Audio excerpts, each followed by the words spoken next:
আলাইহিস সালাতু ওয়াস সালাম ওনাকে যারা গ্রহণ করেছে,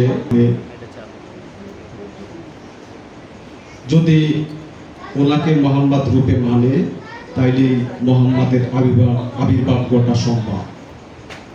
যদি ওনাকে বাদ দিয়ে ঐতিহাসিক মোহাম্মদকে খুঁজে, তারা কোনো কালেই মোহাম্মদ খুঁজিয়া পাবে না। সেটা আমাদেরকে ভালোভাবে বুঝতে হবে, কারণ ঐতিহাসিক মোহাম্মদ আমার মাওলার মধ্যে বর্তমান আছে, সেটা আমাদেরকে বুঝতে হবে। না হলে আজীবন ঘুরতে হবে, কোনোদিন মাওলা মোহাম্মদের আবির্ভাব ঘটা সম্ভব হবে। কারণ আমার মাওলা এত সত্য আমাদেরকে জানায় দিয়েছেন, এই সত্য যদি আমাদের মধ্যে বাস্তবায়ন না করি তাহলে আমরা হতবাক। কাজেই আমরা যারা এই দর্শনকে ভালোভাবে বুঝতে চাই, আমার মওলাকে যেন আগে ভালোভাবে বুঝে নিই। কারণ মওলা জাগরণ ঘটলেই আমার মুক্তি আসবে। মোহাম্মদের জাগরণ ঘটলেই আমাদের মুক্তি আসবে।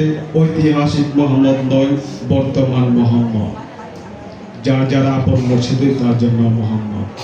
সেটা যদি আমরা চোল পরিমাণ খাত রেখে মানি, তাহলেও মওলার আবির্ভাব ঘটা সম্ভব না। তাহলে আমাদেরকে ভালোভাবে দর্শনটা বুঝে নিতে হবে, কারণ এই দর্শনটা মোহাম্মদী দর্শন। এই দর্শন আমরা যে পেয়েছি শত জন্মের সুকর্ম ফসল, এই দর্শন পাওয়া, এই দর্শন সবাই পায় না। আমরা মুষ্টি কজন মানুষ এই দর্শনে আছি, সেটাও পূর্ণজন্মের সুফলের পরিশ্রমের পাওয়া। সেটা যেন আমরা এড়িয়ে না যাই, দর্শন পেয়ে যেন আমরা হারিয়ে না যাই, মওলা থেকে যেন আমরা দূরে না যাই। যারা আমরা মওলার দর্শনে আছি, আমরা যেন মনে প্রাণে সর্ব অবস্থায় মওলারকে সঙ্গে নিয়ে এবং মওলার দেওয়া যে সুন্নত, যে বিধান, সেটা যেন আমরা পুঙ্খানুপুঙ্খানুভাবে নিজের মধ্যে বাস্তবায়ন করার চেষ্টা করি। তাহলে ওই মোহাম্মদের আবির্ভাব ঘটা সম্ভব।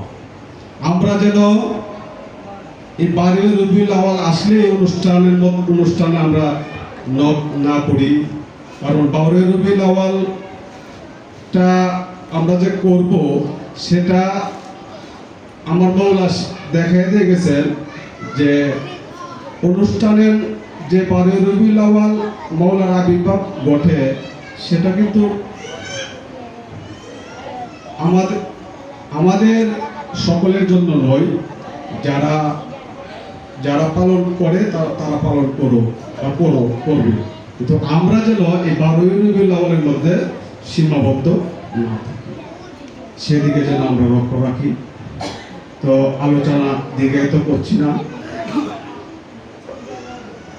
আমার মওলার জয় সকলের মধ্যে হোক, আমার মওলার জয় সকলের মধ্যে হোক, আমার মওলার জয় সকলের মধ্যে হোক। সকলকে আবারও জয় গুরু বলে আমি সংক্ষিপ্ত আলোচনা এখানে শেষ করছি। জয় গুরু, জয় মুর্শিদ, জয় মাওলা মুহাম্মদ আলাইহিস সালাতু ওয়াস সালাম তাসলিম।